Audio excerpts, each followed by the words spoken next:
अस्सलामुअलैकुम, मैं हूं इब्रार हुसैन अस्तोरी और नाज़रीन, वफाकी हुकूमत की जानिब से जुडिशरी के हवाले से अहम तरामीम के हवाले से जो खबरें गर्दिश कर रही हैं, बिल आखिर वो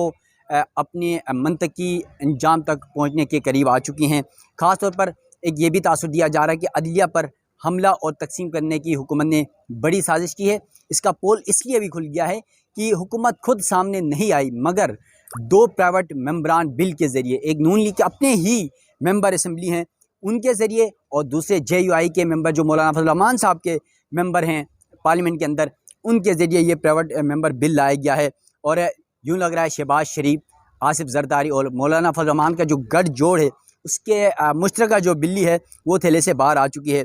जमीयत उलमा इस्लाम के मेंबर कौमी असम्बली नूर आलम ने जुडिशल पैकेज लाकर मैदान में पहली एंट्री मारी है। और फिर दूसरे आपको पता है कि मुस्लिम लीग नून के ही बैरिस्टर दानियाल चौधरी हैं, उनकी जानिब से भी दूसरा बिल लाया जा रहा है। अब ये दोनों बिल पार्लियामेंट के अंदर जो है वो जमा कराए गए हैं और जुम्मे को पार्लियामेंट का इजलास होने जा रहा है। उस इजलास में इस हवाले से बहस होगी और फिर ये मामला कमेटी को भी जाएगा, उसके बाद पार्लियामेंट से मंजूरी ली जाएगी। अब कहा जा रहा है कि शहबाज शरीफ हुकूमत ने बदनामी और नाकामी के खौफ से बचने के लिए खुद बराह रास्त आईनी जुडिशल पैकेज लाने के बजाय प्राइवेट बिल JUI के नूर आलम और मुस्लिम लीग नून के ही जो मेंबर असम्बली हैं दानियाल चौधरी के ज़रिए मुख्तलिफ बिल्स के ज़रिए सुप्रीम कोर्ट और मुस्तकबिल के चीफ जस्टिस यानी मंसूर शाह को कंट्रोल करने के लिए हिकमत अमली तैयार कर ली है।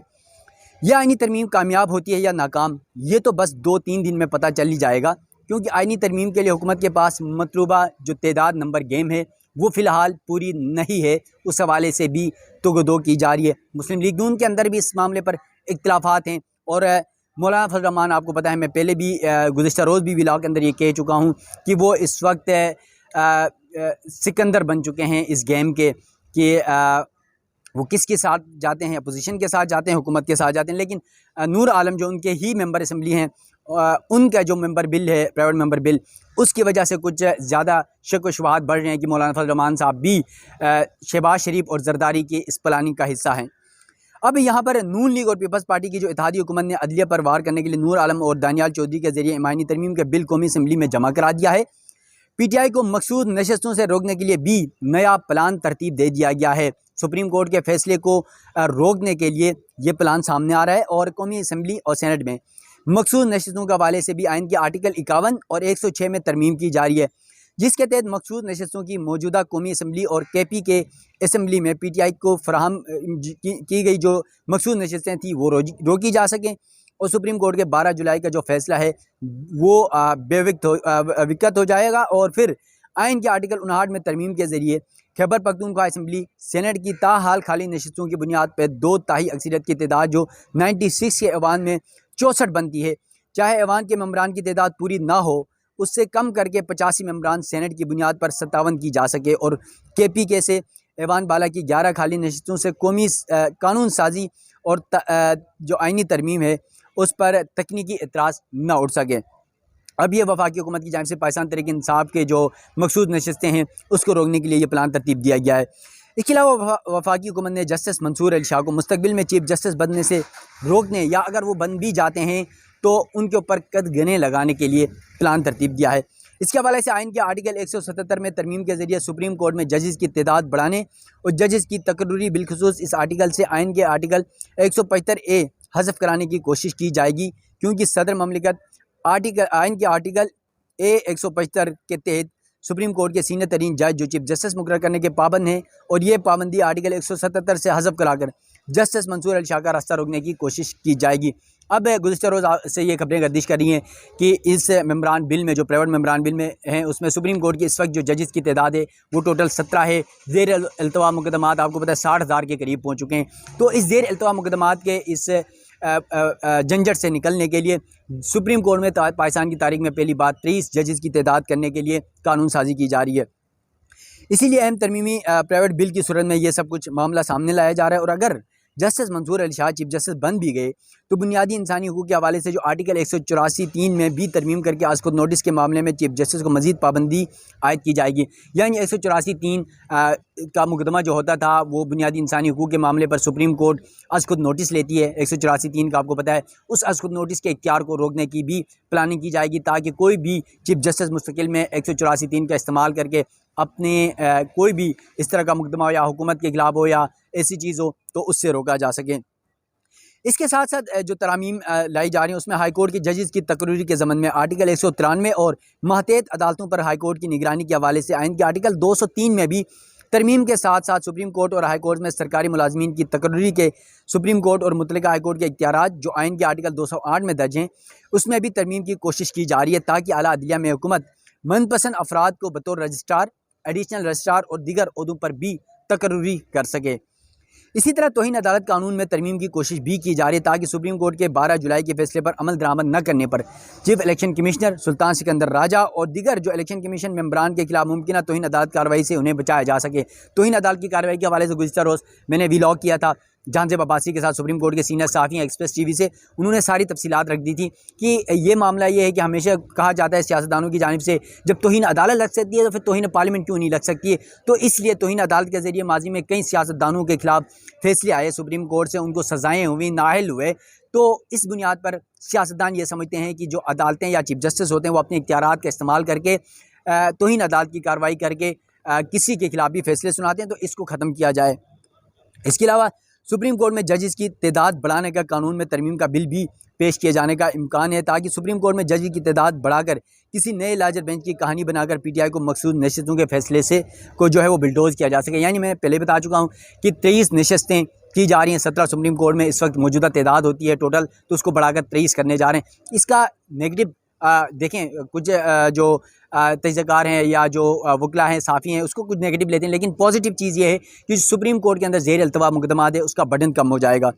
इसके अलावा इलेक्शन एक्ट 2017 में तरमीम की खातिर ख्वाह नताइज बरामद न होने और लाहौर हाई कोर्ट में इसी पर समाअत और अटॉर्नी जनरल को 30 अगस्त के लिए नोटिस के बाद इस तरमीम के कलअदम करार पाने की वाज़े इम्कानात के बाद वफाकी हुकूमत ने नूर आलम खान और दानियाल चौधरी के ज़रिए आइन व कानून में तरमीम करने का पत्ता खेला है। अगर कामयाब होते हैं तो मौजूदा सुप्रीम कोर्ट के जजेस को काउंटर किया जाएगा और अगर नाकाम हो भी गए तो ये कह देंगे ये तो हुकूमती बिल था ही नहीं, ये तो प्राइवेट मेंबर बिल था, और फिर कहा जाएगा ये तो हमारी पॉलिसी के खिलाफ था, इसलिए अगर पास हो जाता है तो कुछ और मौक़िफ़ होगा, नहीं होता तो कहेंगे हमारी पॉलिसी पार्टी पॉलिसी के खिलाफ था इसलिए हमने इसे मुस्तरद कर दिया और फिर प्राइवेट बिल की सूरत में आया और हमने मुल्क के वसी तर मुफाद इंतशार से बचने के लिए ये पॉलिसी अपनाई। तो ये कुछ कहा जाएगा और ये बड़ी तरमीम करने जा रहे हैं। जुम्मे तक पार्लियामेंट का इजलास, आपको पता है कौमी असम्बली का इजलास मुलतवी किया गया था और इस तमाम मामले के अंदर जो सिविल सर्वेंट एक्ट है उसके ऊपर भी बड़ी कहानियाँ चल रही हैं। तौहीन अदालत का मामला है, 184(3) से मुतल्लिक़ है। इसके अलावा पीटीआई की मखसूस नशस्तों का मामला है। फिर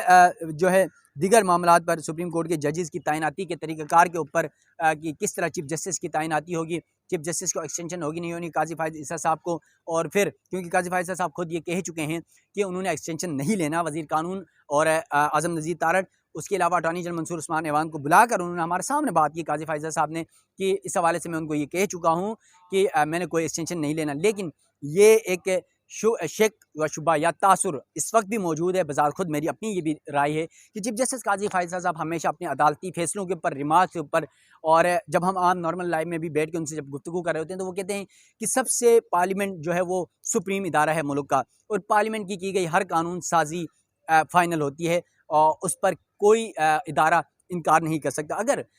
एक्सटेंशन दी जाती है चीफ जस्टिस काजी फायद ईसा को हुकूमत की जानिब से किसी सूरत भी, तो इस मामले पर